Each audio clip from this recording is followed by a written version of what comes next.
Hello, welcome. We're going to wait a couple of minutes just to let other folks settle in.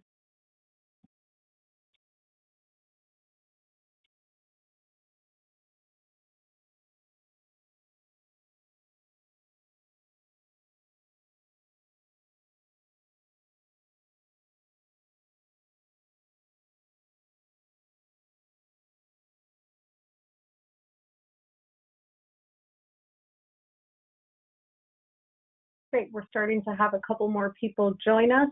We'll get started in about a minute.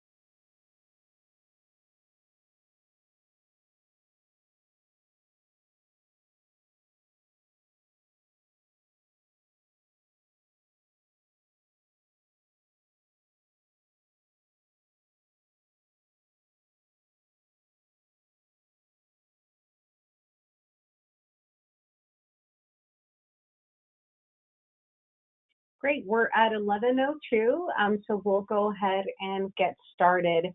We'll have a few more people join us throughout hopefully the beginning of the presentation, but why don't we go ahead and get started with our webinar today, Green Municipal Aggregation in Rhode Island. I'm Priscilla De La Cruz, the Rhode Island Director for Green Energy Consumers Alliance. And today joining me for this webinar is Yaima Braga. She is the Renewable Energy Procurement Director for Green Energy Consumers Alliance. So we're excited to share with you all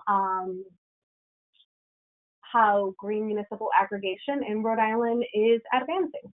So let's go ahead and get started. This is our agenda for today. We'll give you an overview of the electricity market and municipal aggregation. We'll talk about the steps to achieve green municipal aggregation. We'll get into the status of green municipal aggregation. And Yaima will also walk us through case studies in Massachusetts. And we'll get into some of the greenwashing that we're seeing around green municipal aggregation. And last but not least, we'll talk about how we can work together to grow green municipal aggregation, or GMA, in Rhode Island. So a little bit about Green Energy Consumers Alliance. We're a nonprofit. We've been doing our work since 1982. Our mission is to harness our power as energy consumers to speed the transition to a low carbon future. So all about what can we do today, short term and long term, to really reduce greenhouse gas emissions to bring about this low carbon future. We have programs that provide people the option to access green energy choices, and those green energy choices are designed to be accessed in the most practical and cost-effective way for consumers. We've been providing for well over 15 years plus the option for consumers to buy green electricity as an individual and support local renewable energy through our Green Powered program. We also provide programs like our Drive Green program that make it easier and more accessible to buy or lease an electric vehicle using our discounts through a network of dealers. And we apply similar models in terms of aggregating consumer demand to bring about this low carbon future in many other ways to make solar heat pumps more accessible. We also do have a history of providing a heating oil buyers group program, really to drive down the cost of heating oil and to also ensure that those consumers that are heating with oil can also access green energy choices and green the rest of their usage. And really important is energy efficiency. So we're big advocates when it comes to energy efficiency. and really using the well over 21,000 consumers that we represent across our work in Rhode Island and Massachusetts to really serve as the backbone for that advocacy work that we do at the State House in both Rhode Island and Massachusetts, and our work does tend to have a regional impact as well. And how does this all relate to community choice aggregation or green municipal aggregation, which we'll be talking about today? Is that yet again, we're looking at a model that aggregates that consumer demand for more renewable energy to bring about more options for consumers and that low carbon future. So us in green municipal aggregation, and I want to take a step back here to also say that green municipal aggregation, as you'll learn today, is a program that we developed with a partner, Good Energy, back in 2015, in adding a green option to municipal aggregation programs. But this can also be referred to as community choice aggregation. But our favorite flavor is, of course, green municipal aggregation, what we have been promoting since 2015. We were able to pioneer this model that you'll hear more about today back in 2016 when we worked in the communities of Melrose and Denham in Massachusetts. And Yaima later on will talk more about those case studies. So as of now, we have about 13 cities and towns that are taking advantage of this model, and we refer to as our case studies. And this is really the work that we've been looking to replicate and have been working to advance here in the Ocean State. Great, thank you, Priscilla. If you can actually go back to the previous slide. So like Priscilla mentioned, my name is Yaima Braga and I'm the Renewable Energy Procurement Director.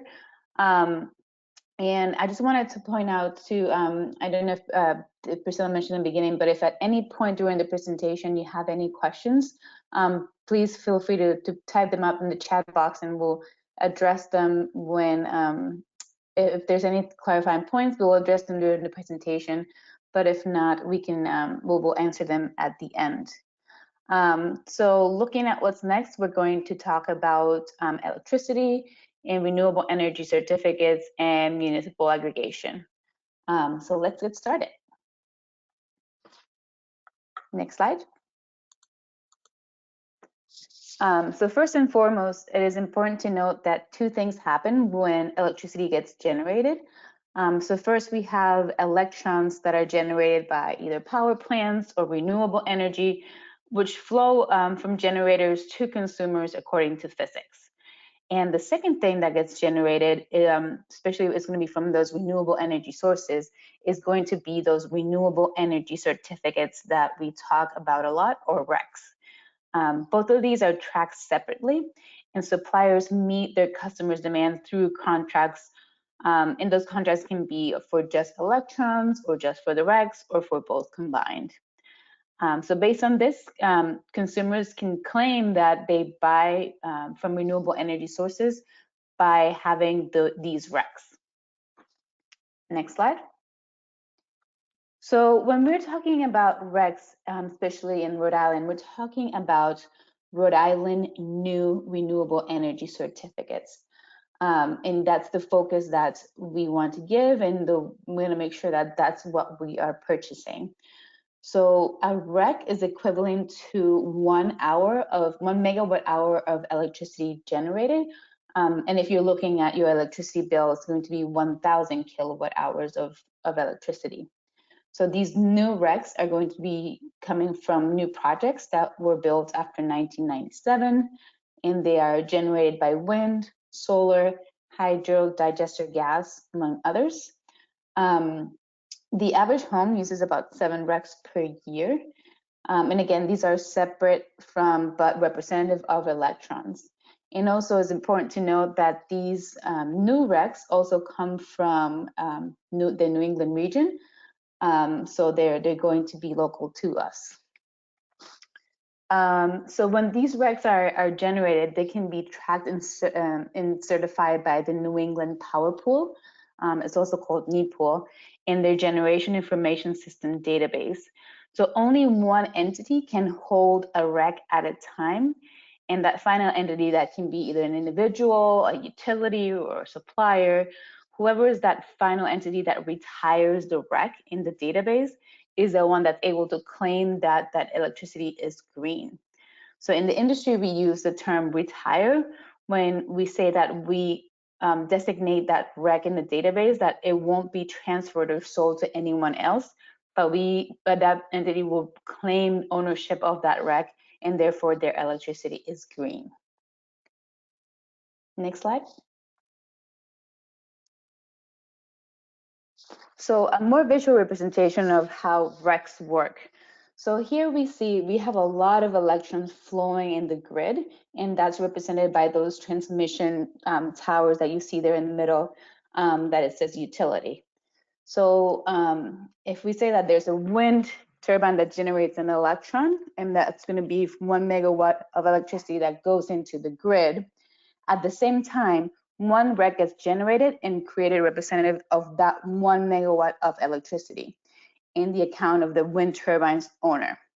But that wind turbine's owner, they don't have to retain that REC. They can sell it off to whoever they want. So let's say that they sell it off to a utility or a supplier. They can make that transfer happen directly on that New England REC database. So let's say like the house wants to buy the REC, they can purchase it from the utility, gets transferred to them, and then by buying that REC and then retiring on the database, they can claim that their electricity is green. So now that's why we see that the house is no longer blue, it now becomes green. So hopefully that helps out a little more. So when we're talking about municipal aggregation, it's the process by which a municipality, so that's going to be your city or town, they decide to purchase electricity in bulk from a competitive supplier on behalf of its residents and small businesses. Just a quick point of clarification, we will talk about the end customers being residents and small businesses, because that is the bulk of who the customers will be. But we also have some cases where some industrial accounts and some big commercial accounts can be also rolled into it. So why are they buying in bulk? Well, when you buy in bulk, it leads to cheaper, more stable costs for the municipality. And why the municipality is doing it, just because it gives them a more competitive advantage and more control over their electricity. So everyone who is in the National Grid's standard offer gets automatically enrolled into the Municipal Aggregation program.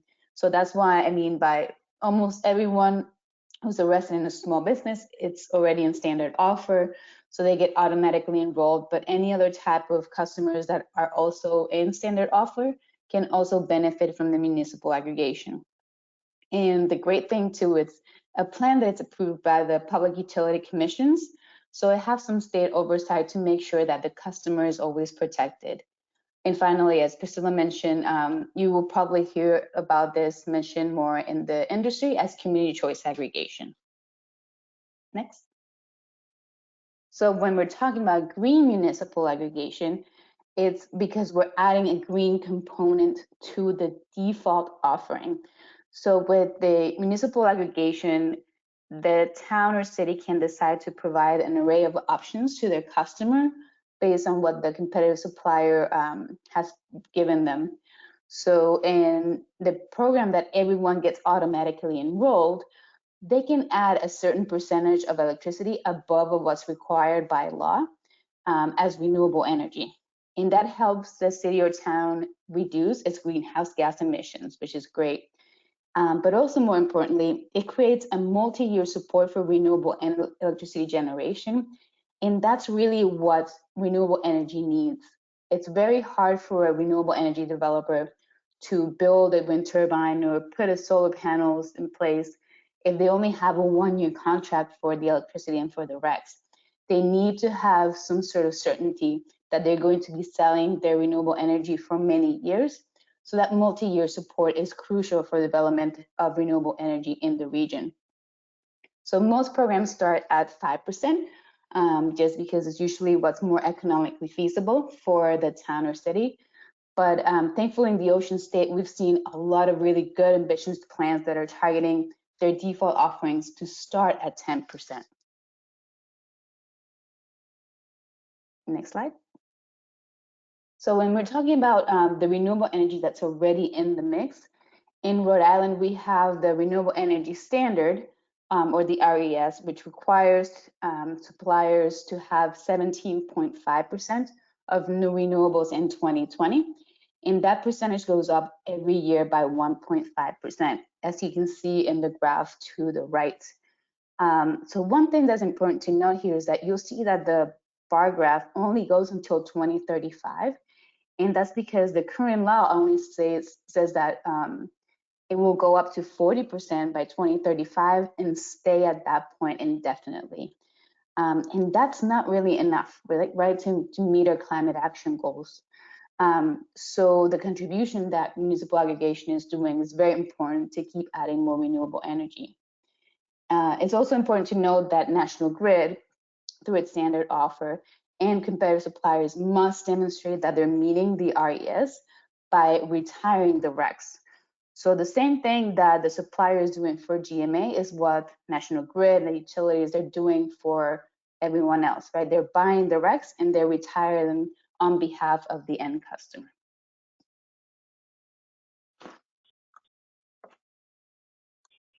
Great. I will go ahead and remind us that there is the questions box, as Yaima pointed out, where you can type in your questions, especially clarifying questions throughout the presentation that we can clarify as we go through slides.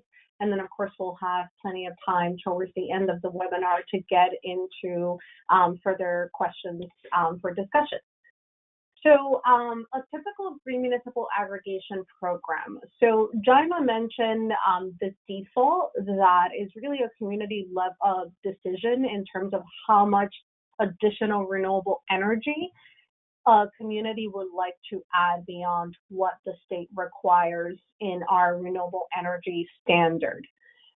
So this default could be that 5%, but as Yaima mentioned, we're very excited and encouraged that communities that are pursuing green municipal aggregation here in Rhode Island so far are choosing to start with an additional 10% additional and above what the renewable energy standard requires.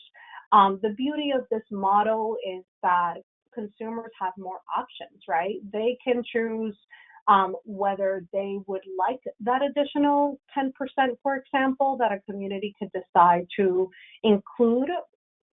And they could decide, you know, I'd rather stick with what the renewable energy standard requires and opt down and just choose to stick with what's required of National Grid or a competitive supplier.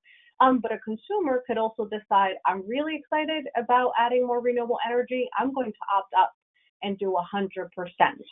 So again, it's giving that consumer more options. And then if a consumer is already working with a competitive supplier, they would actually opt into the program. They wouldn't be automatically opted in as anyone in National Grid standard offer would be. And of course, a consumer, for whatever reason, could decide that they prefer not to participate in a city or town's green municipal aggregation program and opt out and just stick with the utility standard offer, in our case here in Rhode Island National Grid. The program and the model is also designed not to penalize the consumer if they decide they want to opt out at any point and then opt back in.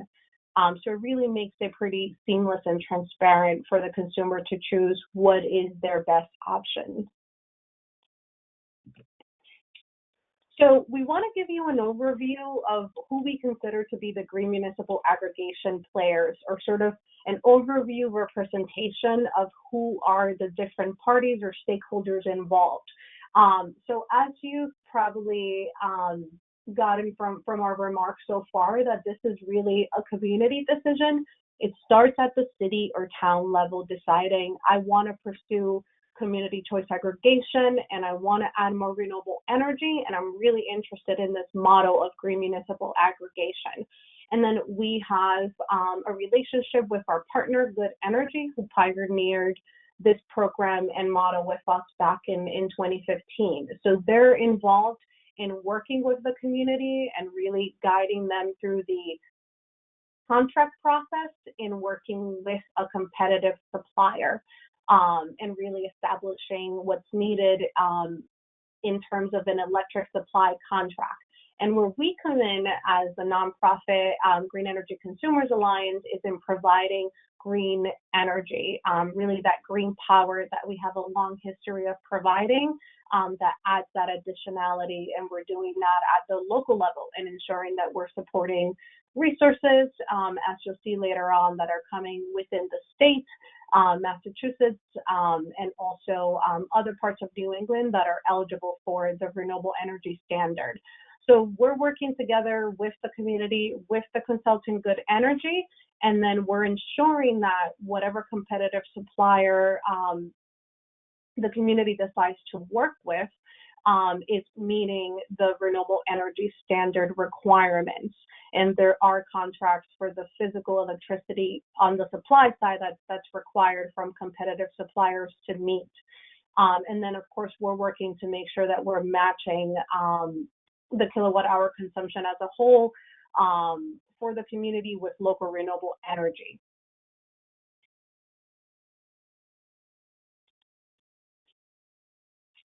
So we want to talk to you about what are the steps to achieve green municipal aggregation, right? When we're thinking about all these different players involved, how exactly do we make this happen?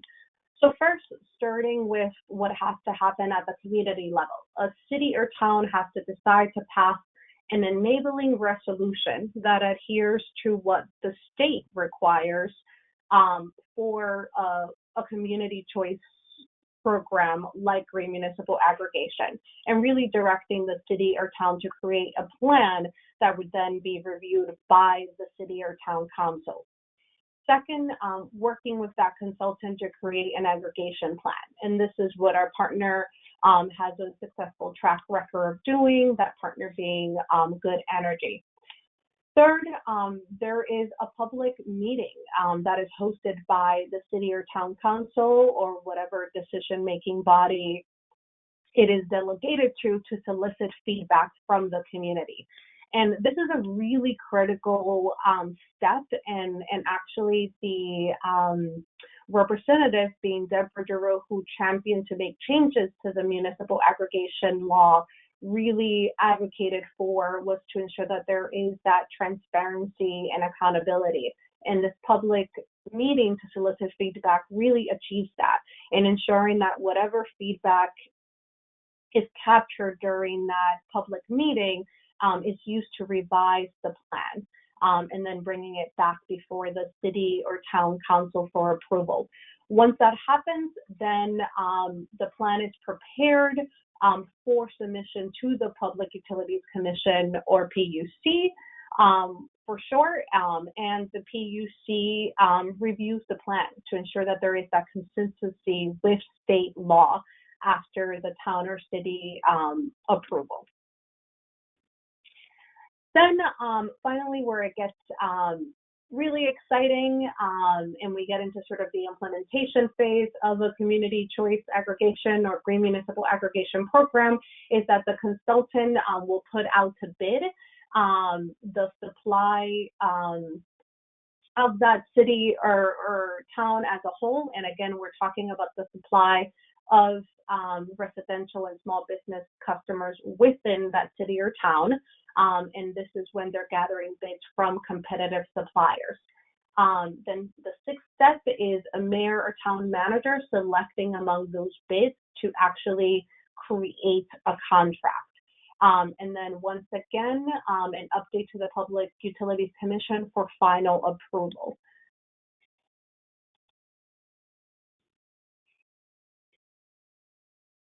So now we want to talk to you about the status of green municipal aggregation. And I'm not seeing any questions. Actually, let's see if we have any questions in in the chat, and it looks like we do have one. Same choices as everyone else. 1 second. Okay, specific questions about a city or town level. Great, we're going to go ahead and talk about that in our next slide. So the status of green municipal aggregation in Rhode Island, and what does it mean for you if your city or town is pursuing green municipal aggregation? So this map to the right shows the progress that is being made in Rhode Island when it comes to communities choosing to pursue green municipal aggregation. So far, 4 communities have submitted plans to the Public Utilities Commission, and those communities include Central Falls, Barrington, Providence, and South Kingstown. So if you are within one of these communities, for example, Providence, as one of our attendees pointed out, it means that when that time comes for implementation, which most likely would be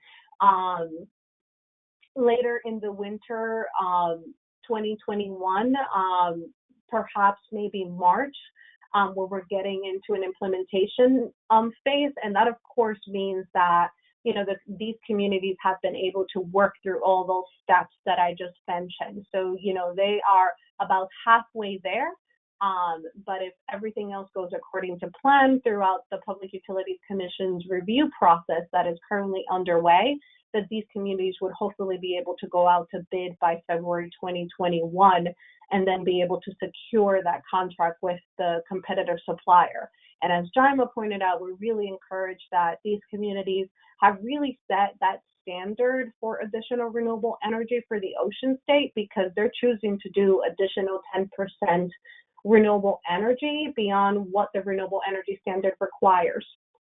So if you are in Providence, for example, and you currently have solar on your roof, you would still be able to go ahead and participate in a community choice aggregation program, because this is just getting to the supply portion of your bill.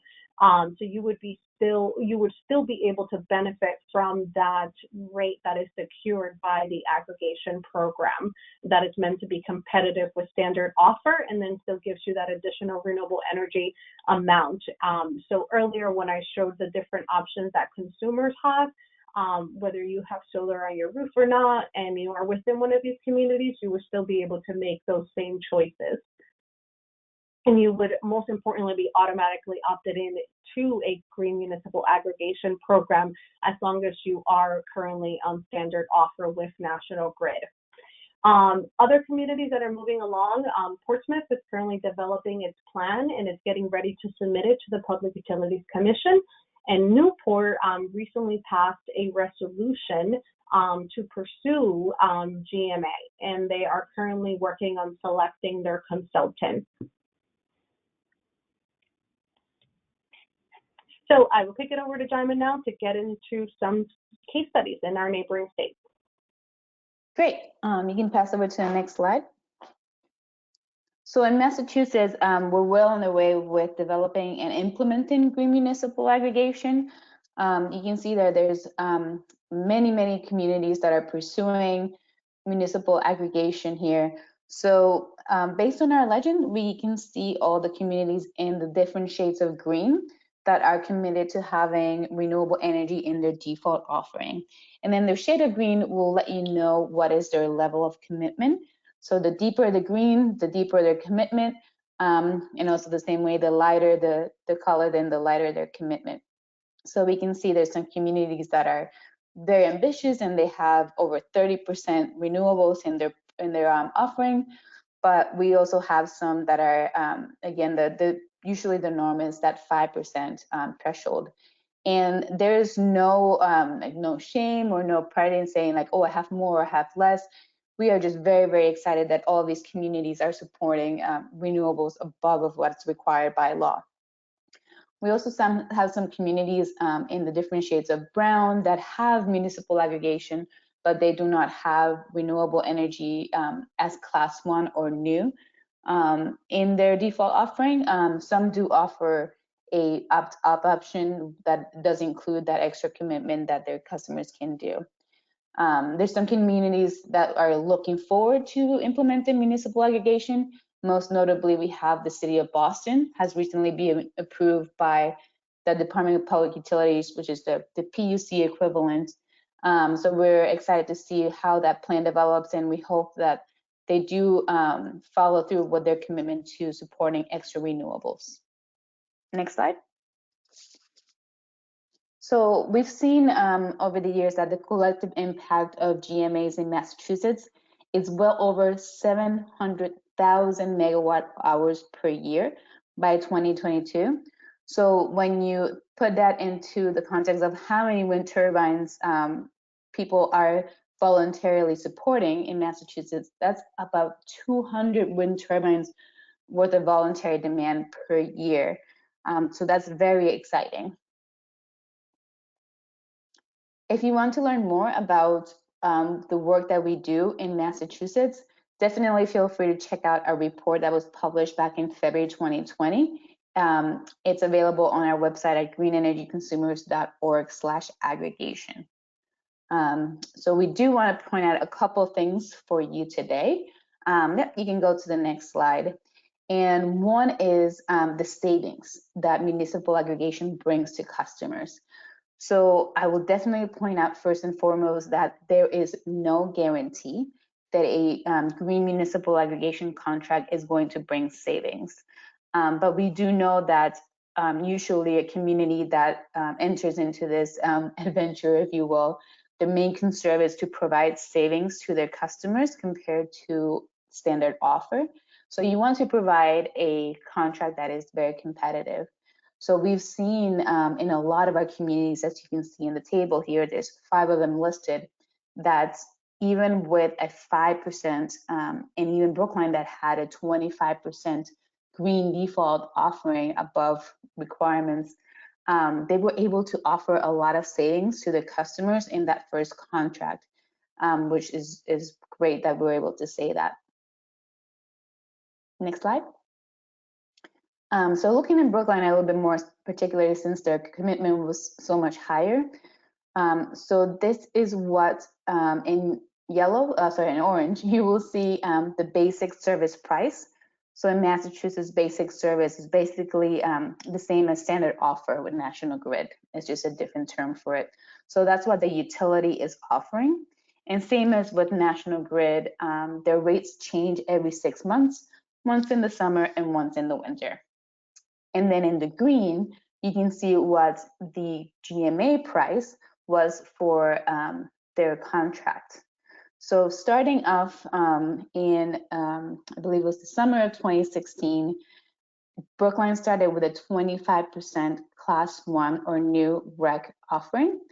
And you can see in the beginning that price was a little higher than what basic service was offering. But then once their utility offered the winter rates, then those are much more expensive than the summer rates, making their default offering very competitive, saving their residents and small businesses a lot of money. So even when the rate changed again in the summer of 2017, it was still very competitive with that 25% offering, and that is the single green line there that we see in the bottom. So Brookline was very, very happy with their 25% contract. And then at the end of 2019, when the contract was due to expire, they decided to renew it and even increase their commitment with renewables to 30%. And even with that, you can see that the price for their default offering was very competitive compared to basic service or standard offered in Rhode Island. Above the green solid line, there's one green line that has 2 lines in it, and that will be for the up 100% class 1 or new RECs. So that, of course, since you are matching 100% of your usage with renewable energy certificates, it is going to be a more costly option than your default offering is going to be. But it's because you have that commitment to support those renewable energy sources that matter.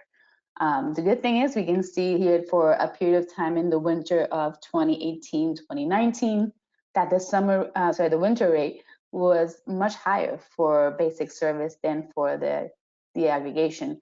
So they were actually saving some money there, which is great. Next slide. Okay, back to you, Priscilla. Great, thank you. So now we're going to talk about greenwashing practices. And we're getting into why it matters what renewable energy is purchased and included in a community choice aggregation program. So Yaima has spoken to us about Class 1 or new renewable energy as defined within our renewable energy standard here in Rhode Island. And we like to show this graph just to show you what it takes to develop the capital behind old New England hydro project that you see here to the far left, and looking at the levelized cost to develop a hydro project, and then looking at the project revenue here. And we're looking specifically at this light green line above the blue bar, which is the renewable energy certificate revenue. So really looking at, this project, does it make sense for me to devote more dollars towards supporting this renewable energy project? Not really. It does not need your additional voluntary purchase of renewable energy certificates. And then here, moving on to the middle, on non-New England wind project, right? So this would be a project that is not eligible for a renewable energy standard, for example, and looking at its levelized cost to developed wind. And then comparing it to the blue bar of its projected revenue, and again, that additional revenue coming from renewable energy certificates. So again, a project, for example, in the Midwest or out in Texas does not really need your support. And then here to the far right, getting into why we do what we do at Green Energy Consumers and why it is so important for us to support local renewable energy. We're looking at the levelized cost to developed wind are much higher here in New England. And you look at the project revenue on the blue bar, right? It does not really meet what is required to develop, for example, a wind project. Then you look at that rec revenue and how critical it is. So we want to put our dollars towards that. And that is what communities in Massachusetts have really picked up on, and what communities here in Rhode Island are looking at, where they want to allocate their dollars to purchase green electricity for their communities as a whole. So we like to share this case study, and actually, really this is within the case study of our Massachusetts report on green municipal aggregation, but we like to share what the Massachusetts Attorney General reported when it comes to residential electricity supply. If you have not read this report, we absolutely encourage you to read our blog. We wrote extensively about what this means for the competitive supply market and also for how you choose to buy your green electricity. So what this report found in 2018 and then was updated in 2019 is that there is a net consumer loss from participation in the individual residential electricity market.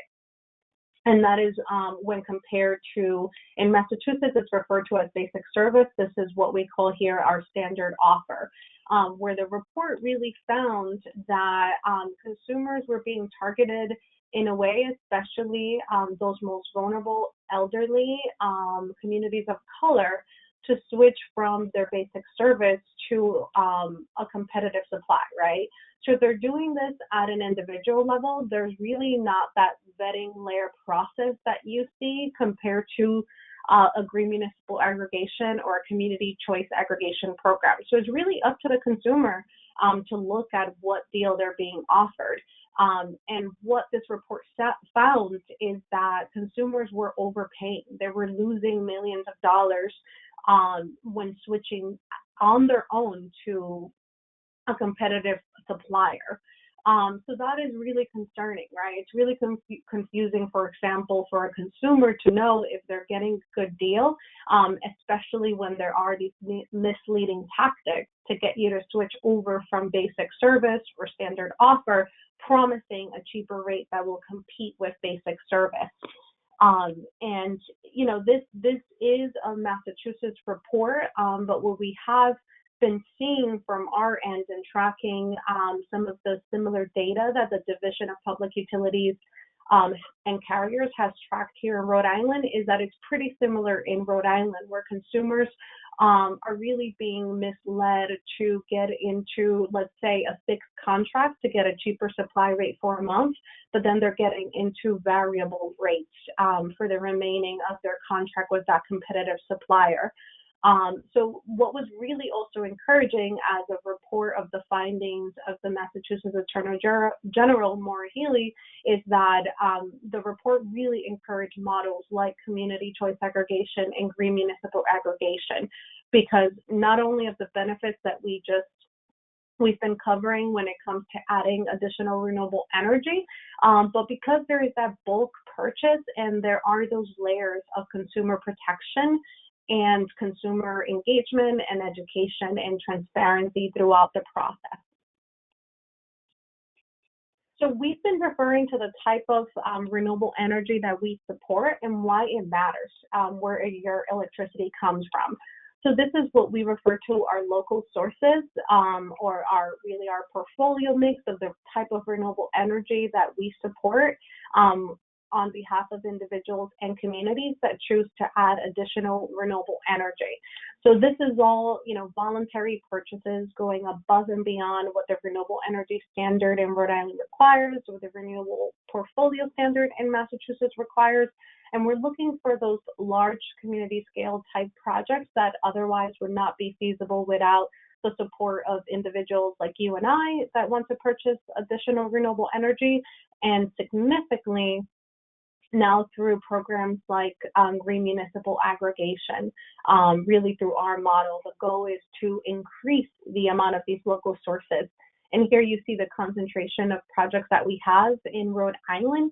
And what's really exciting over the years is that that is increasing. We're able to support more and more projects as we look to community choice aggregation or green municipal aggregation programs specifically that are being adopted by communities in Massachusetts and in Rhode Island.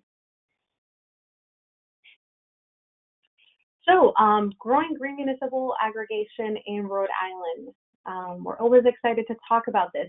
You can help us do that. If you are within a city or town that is not yet pursuing green municipal aggregation, we want to work with you. We want to work with you to ensure that a city or town council can pass that enabling resolution that will allow the city or town to explore its development of a plan. And of course, that takes consistent and robust engagement. So we're here to do that. So if you are part of a group like a sustainability committee within your city or town, sometimes we see planning departments involved as well when the city or town does not have, for example, a sustainability committee or sustainability office. Those are great groups to engage and really introduce this concept to them. And also, if you do have a connection to your city or town councilor, that's also another great way to start. So we're happy to provide follow-up information, clarifying information. We can even do small, short presentations or even workshops to really get into what the model is and how a community can pursue that. So we can do this in a much more targeted way within your city or town. We just need your support to do that. So we are at 11:44. We're happy to take questions. So we'll give you some time to go ahead and find that questions box and type in your additional clarifying questions. So if you would like to type into the questions function that you're interested in helping us pursue green municipal aggregation in your city or town, feel free to go ahead and also do that. Yaima and I also plan to go ahead and follow up with information that we shared today. And I'm just going to go back here to show you for your benefit and our benefit, the communities that are currently pursuing. Green Municipal Aggregation, in case you have more questions about these communities that are, or the communities that are not, and how we can work together to do that. And Yaima, if you want to add anything, feel free to chime in. No, all good on my end. Still, no questions. So definitely, even if you have some questions, oh, one just came in. But I was gonna say, definitely feel free to reach out to us at any time over email, and we will get back to you. So Priscilla, this is more for you. Question came in: how long will it be for Newport to be up and running? That's a really good question.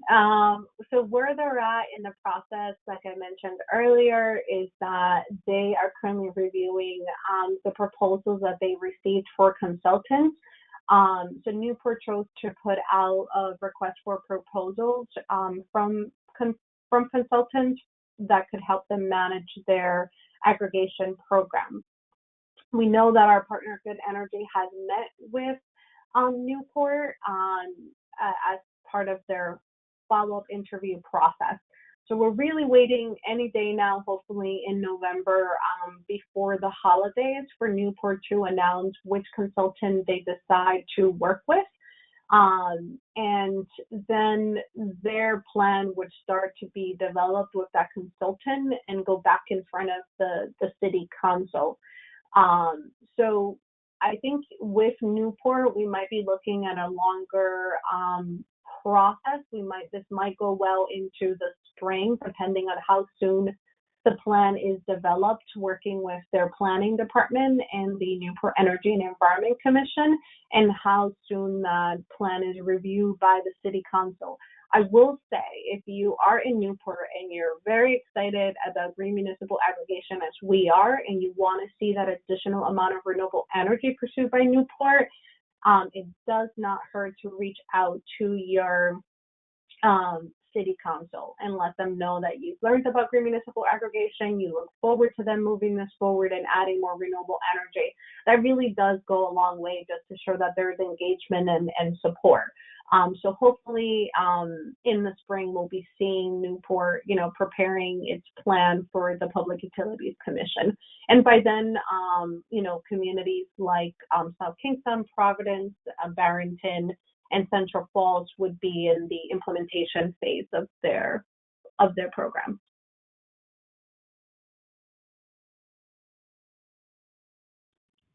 Great questions. Other specific or general questions for us, please feel free to type them in the questions box. We'll give folks a couple more minutes to do that. Priscilla, if I may, I think I'm going to cover just one quick point while we wait to see if anyone else has more questions. One question that I usually get when I'm talking about green municipal aggregation in Massachusetts is that why aren't communities already offering a 100% green option to begin with? So we definitely want for communities to support renewables as much as they can. But when we're talking about green municipal aggregation, right, when we were talking about the savings, right, that the first thing that comes into mind, especially for city and town officials, is what's going to be the cost and potential savings for their constituents.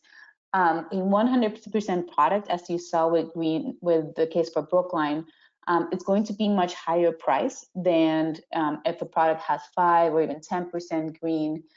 So it's not going to be very competitive to standard offer.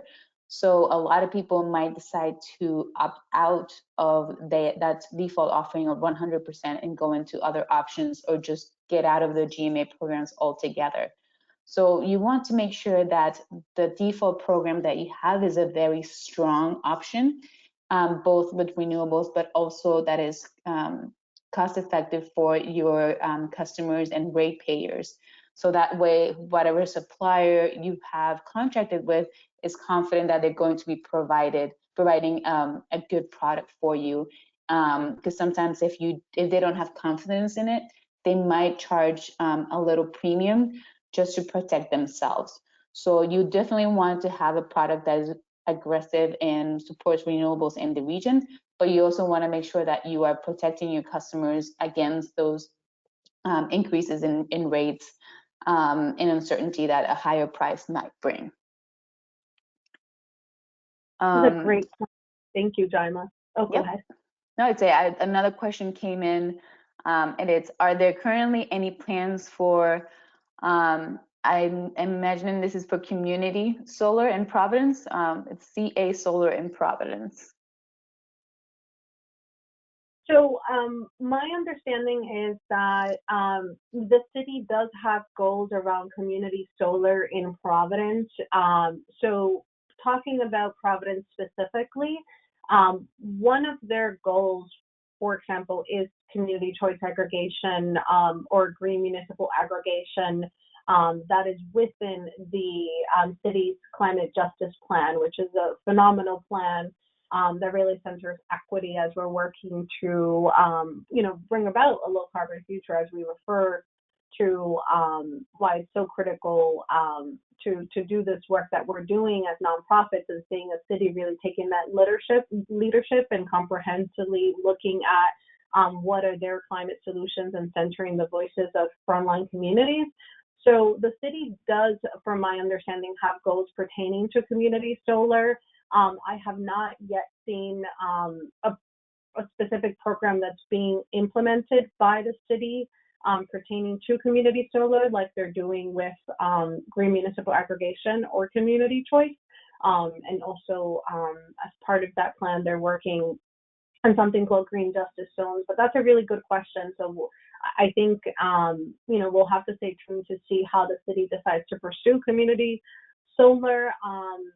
How it relates to green municipal aggregation is that all of the above can work together. So that's really important, that the city pursuing community choice solar is part of one of the steps they can pursue to bring about climate justice, and also that would work with green municipal aggregation whenever the city is ready for that step.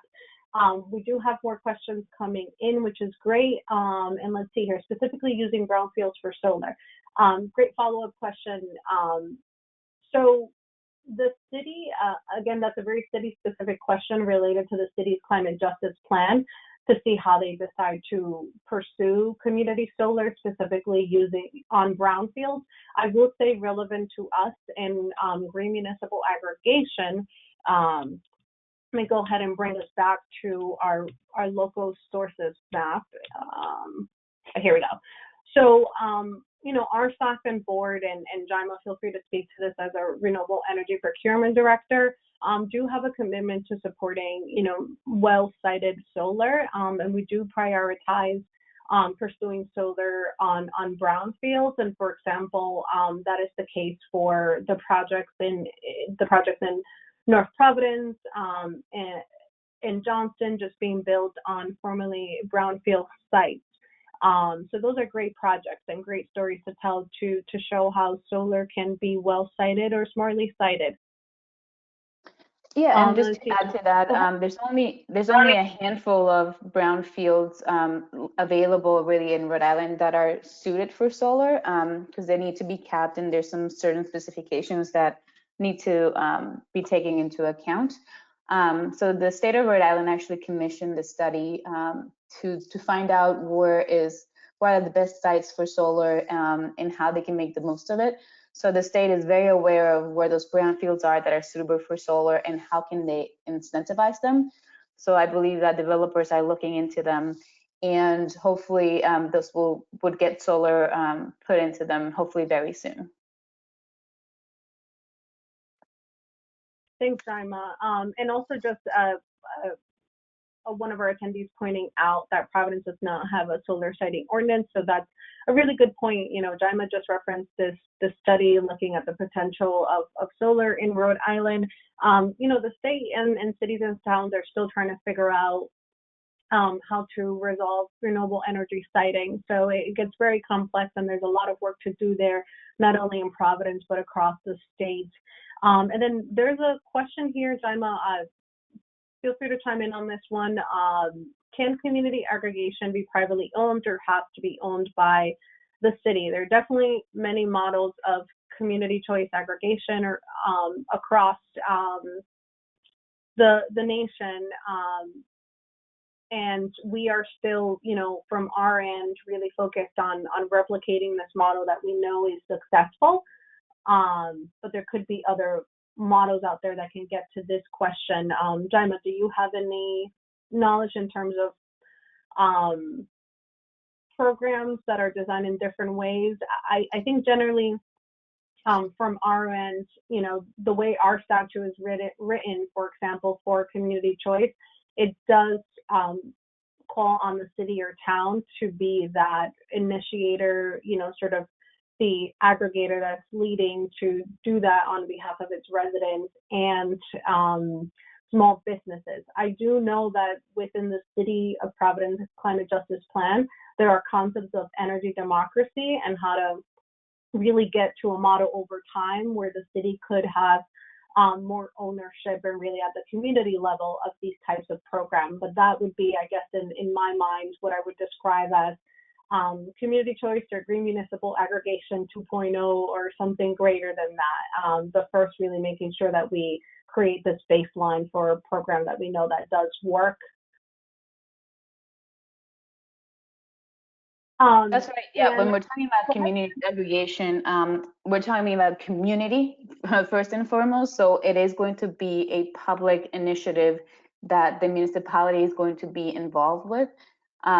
So if you're talking about anything that's going to be privately owned, that's going to be up to either the individual or the small business or the commercial or industrial electricity account that wants to have that competitive rate or competitive option for either just the electricity or also for renewables. So it would be up to them to pursue a different electricity option besides basic service or standard offer. There are some groups that can come together, but if it's going to be privately owned, then it's going to be probably some customers that know each other and have a similar needs going directly to the consumers. So that's going to be mostly going to directly the competitive supplier and asking for a contract with them, which again, then we caution against those and make sure that you're looking for a competitive supplier that is giving you an option that is both good for you with the price wise and also with the renewable energy content. Great point, Yaima. And there are definitely examples out there of, cities or towns looking at how they can go ahead and generate and really, have their own sort of solar array or project that they're a part of. But there are definitely many structures when it comes to and questions about, who keeps those renewable energy certificates, what credits or what dollars are coming back to a city or town. Does not really get at your question about privately owned, but just to speak to that, there are definitely different models out there for pursuing renewable energy that don't have to be at a city or town level. A point that I wanted to make is also pertaining to one of the newer developments on the advocacy side of things, where Governor Gina Raimondo announced earlier in the year the goal of getting to 100% renewable energy by 2030. And one of the questions that have come up even in front of the Public Utilities Commission is, what does that mean for communities that are pursuing green municipal aggregation? So we're here to just remind folks that absolutely we support 100% renewable energy by 2030, but this is still a goal. There's nothing binding or by law that would get us there. As Yaima showed us earlier, our renewable energy standard right now is set to plateau close to what was it, Yaima, like 2038 or 2040 around there? Yeah, it's going to plateau of 40% at 2035. Thank you. So, we do want to see the renewable energy standard extended and make that law binding. But we're here to remind folks and communities that we can do community choice aggregation now or green municipal aggregation now, our model. And this is something that's happening on the voluntary side. So we want to continue that because it will take time to extend and pass legislation that would require the state to get to that goal of 100% by 2030. So that's just a question I've been getting pretty often, and I believe we'll be getting that question. We are waiting for a report to be released by the Office of Energy Resources, talking about what are the next steps in this goal of 100% renewable energy by 2030. And let's see here, we are at 12 p.m. If you need to head off, we absolutely understand. And let's see, Yaima, any other questions that we want to go ahead and address? No, I think that's good for today. Great. So we will go ahead and send follow-up information. Feel free to get in contact with us. Once you receive those materials, you'll see our email addresses. And to advance community choice or green municipal aggregation in your city or town, please don't hesitate to reach out to us. Thank you so much for your time.